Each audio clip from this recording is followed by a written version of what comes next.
जिलापालଙ୍କ ପଡ଼ିଆଠାରେ ସୁଭଦ୍ରା ଯୋଜନା ସଚେତନତା ରଥର ଶୁଭାରମ୍ଭ। ସୁଭଦ୍ରା ଯୋଜନା ବିଷୟରେ ସାଧାରଣ ଜନତାଙ୍କୁ ସଚେତନ କରିବା ପାଇଁ ଘରେ ଘରେ ସୁଭଦ୍ରା ଯୋଜନା ପହଞ୍ଚାଇବା ନିମନ୍ତେ ଜିଲ୍ଲାସ୍ତରୀୟ ସଚେତନତା ରଥର ଶୁଭ ଉଦ୍ଘାଟନ ଜିଲ୍ଲାପାଳଙ୍କ କାର୍ଯ୍ୟାଳୟ ପରିସରରେ ଅନୁଷ୍ଠିତ ହୋଇଯାଇଛି।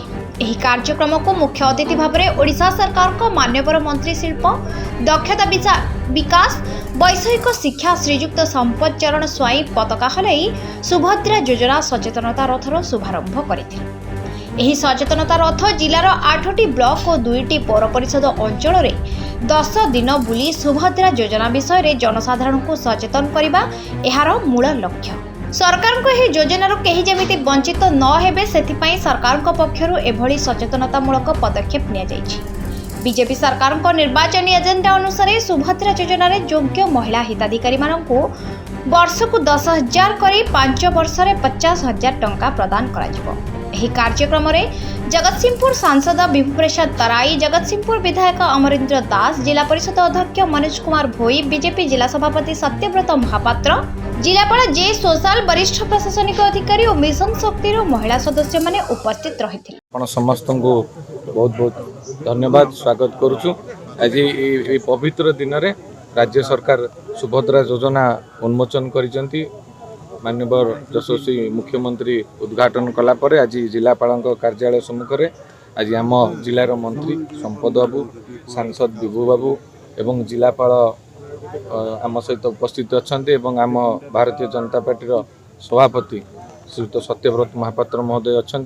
तेणु समस्त उपस्थिति रे आज एक सुदूर्घी चिंताधारा जोटा भारतीय जनता पार्टी तार मैनिफेस्टो रखी जे प्रत्येक महिला को 50,000 टंका दबा आज ताको पूरण करिसेंती। सेथिपई जेते कृतज्ञता धन्यवाद देले माननीय मुख्यमंत्री कम हम एवं प्रत्येक लोक जो भली भाव में लोकंर उत्साह आग्रह अच्छे आप देखुंत प्रत्येक वर्ष 10,000 हिसाब से 50,000 प्रत्येक परिवार 2-3 जन जी योग्य हिताधिकारी थे जो आप शुणुवे कहते जे जड़े जड़े सेमती ना योग्य हिताधिकारी 21 वर्ष ऊर्ध्व हो 60 वर्ष कम हो जी सरकारी योजना भितर 1500 टंका ऊर्ध्व आर्थिक सहायता पाऊन से समस्त पाइबे। घरे 2 जन 3 जन 5 जन जी हन पाखापाखि कोटी ऊर्ध्व महिला माँ मैंने उपकृत होगा जाऊँ। तेणु ये गोटे ऐतिहासिक योजना। तेणु ए समस्ते लाभवान हेबे एवं ए ओडिशावासी अत्यंत खुशी अच्छा। शतकड़ा 80% महिला ये सुभद्रा योजन उपकृत हेबे। ये हूँ आमर निर्वाचन प्रतिश्रुति एवं आसंता 19 तारिख दिन ओडिशा सरकार 100 दिन पूरण करिया को जाउचंती। ए 100 दिन भितर महिला को जो प्रतिश्रुति देइथिला आमर भारतीय जनता पार्टी ता कार्यकारी होची एवं घरे घरे वर्तमान सुभद्रा योजना पहुँचब महिला माने उपकृत हेबे।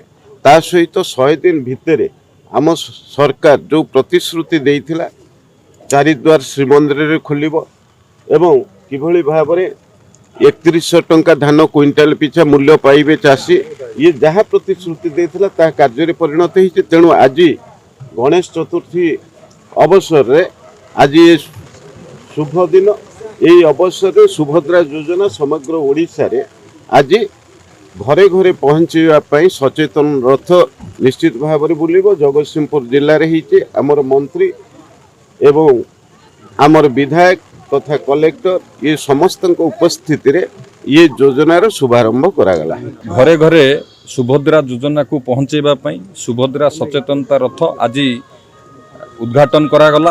राज्य स्तर में माननीय मुख्यमंत्री करकमल उद्घाटन करागला एवं जगतसिंहपुर जिले में आमर माननीय सांसद थे, माननीय विधायक थे, एठी जगतसिंहपुर कलेक्टर का कार्यालय सम्मुख में आज उद्घाटन करागला। किभली भाव में व्यापक करा जिवो। भारतीय संस्कृति रे नारीर मर्यादा सबुबले आगे थाए। आमर प्रिय प्रधानमंत्री नरेंद्र मोदी जी सबुबले महिला सशक्तिकरण दिगरे काम करती।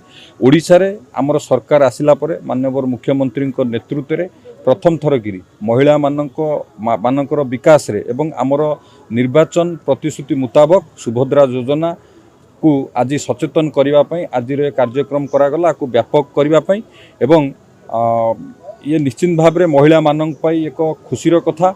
महिला मानकर आर्थिक स्वाधीनता सहित महिला माने किभली भाव में आत्मनिर्भर हेबे ये योजना से सहायक हब एवं 5 ବର୍ଷରେ ପ୍ରତି ବର୍ଷ 10,000 ଲେଖା 1 କୋଟି ऊर्ध्व महिला को दिज्व 5 वर्ष 50,000 टंका दिज्व निश्चित भाव में एथरे महिला माने उपकृत हेबे एवं ये योजना निश्चित भाव में एक जन कल्याणकारी योजना महिला मानक पई महिला माने किभली भाव में तांकर आर्थिक स्वाधीनता पाइबा सह से आत्मनिर्भर हेबे ये योजना लाभवान हबो महिला मानक पई। धन्यवाद। जगतसिंहपुर संग्राम किशोर पटनायक रिपोर्ट फोकस प्लस।